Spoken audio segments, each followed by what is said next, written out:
आपण जे आहे ते मॉडिफिकेशन करत आलेलो आहोत.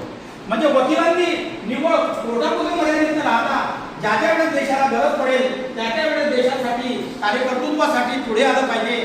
ही जी मागणी जी आहे ते स्वातंत्र्य दिनी मी आपणास करेन.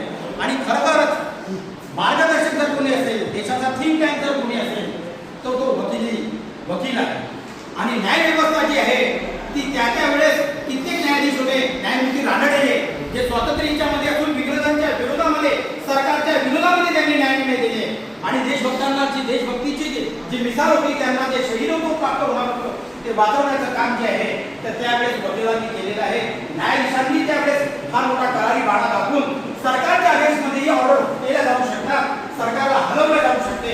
ही जबरदस्त ताकद जी आहे हे निवड स्वातंत्र्यामध्ये आपल्याला शक्य झालेली आहे. आणि स्वातंत्र्याचं जे महत्व आहे ते निवड हा देश गाजवाजा करून होणार नाहीये. तर स्वातंत्र्य दिनाच्या निमित्त नुसतं सुट्टी घेऊन फायदा नाहीये. स्वातंत्र्य दिनाचा जसं म्हटलं जाते, अशफाकुल्ला खान म्हणतो की शहीदों के कब्र पे हर साल लगेंगे मेले, मरने के बाद बस इतना ही निशा होता है. एवढंच न ठेवता ही जी आग आहे, ही जी प्रेरणा आहे ही सतत ठेवली पाहिजे. आणि देशाकरता, समाजाकरता, लोकांकरता, वकिली व्यवसायाकरता, पीडितांकरता वकिलांनी पुढे आलं पाहिजे. आणि म्हणूनच आज